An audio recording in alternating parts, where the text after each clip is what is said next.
Halo semuanya, di video kali ini saya akan membahas mengenai alasan memiliki gaya hidup minimalis. Berawal dari melihat Instagram story teman kuliah yang selalu membeli barang baru baik itu pakaian, tas, sepatu, dan sebagainya dalam waktu yang relatif dekat. Tidak masalah bila ingin membeli. Namun, jika dilihat dari segi pemakaian, seberapa sering ia menggunakan barang tersebut.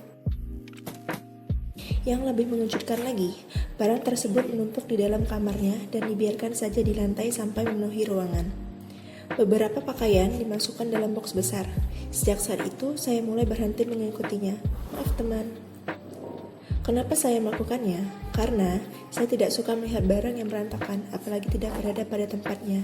Dan tentunya secara tidak sadar, hal yang membuat kita menjadi konsumtif adalah karena melihat postingan tersebut. Keinginan untuk membeli dan rasa ingin memiliki tanpa berpikir panjang, apakah barang itu benar-benar dibutuhkan atau hanya nafsu sesaat. Pernahkah teman-teman sedang berjalan di sebuah pusat perbelanjaan, kemudian secara tidak langsung melihat sebuah barang yang terlihat bagus, dan seketika saat itu juga masuk ke dalam toko tersebut, lalu membelinya? Mungkin pernah juga sempat berpikir, beli nggak ya, namun ujung-ujungnya tetap membeli juga. Lalu sampai di rumah, saat membuka kembali barang tersebut, rasa ingin memilikinya seperti biasa saja, lalu menyimpannya di laci paling dalam, dan beberapa bulan kemudian teman-teman menemukan barang itu kembali lalu berpikir, kenapa saya membelinya?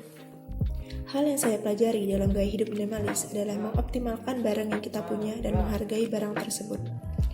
Gaya hidup minimalis juga mengajarkan saya untuk mengenal siapa diri saya, belajar mengendalikan diri agar tidak mudah didoktrin ego.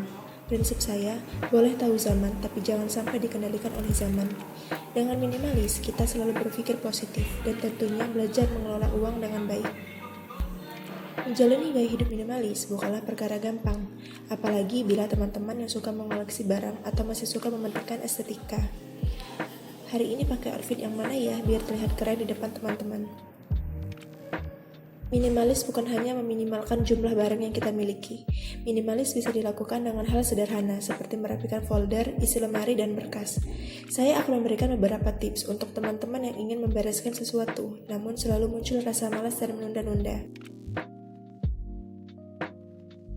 Sebagian besar teman-teman masih punya masalah kesulitan dalam mencari file di 3 tempat tersebut.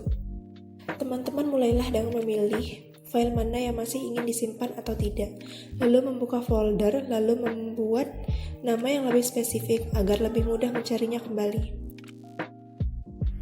Kedua, mulailah merapikan kamar paling tidak seminggu sekali. Hal ini bertujuan agar saat berada di rumah muncul energi positif dan rasa damai terhadap kesehatan mental. Mulai dari merapikan tempat tidur, menyortir pakaian yang masih bisa digunakan atau tidak. Dalam kata lain, tidak ingin dipakai lagi atau sudah tidak muat. Percayalah, pasti teman-teman akan terkejut melihat isi lemari pakaian dahulu dan sekarang setelah dirapikan. Saya ada tips merapikan isi lemari dengan menggunakan metode KonMari atau folding method. Dengan folding method, teman-teman dapat lebih mudah menemukan pakaian dan lebih hemat waktu.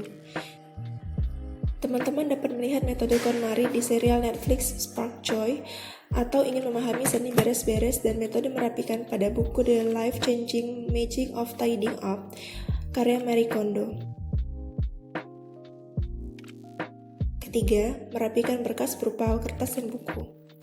Saya mulai melakukan ini setelah 2 tahun lulus kuliah. Saya sudah muak dengan tumpukan kertas yang menjadi sarang nyamuk di bawah tempat tidur saya.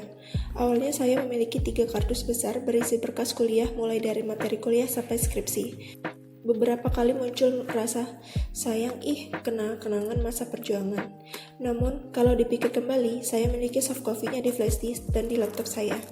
Dan dari 3 kardus besar, saya berhasil menyingkirkan 2,5 kardus besar. Sisanya saya bisa masukkan di box barang yang lain.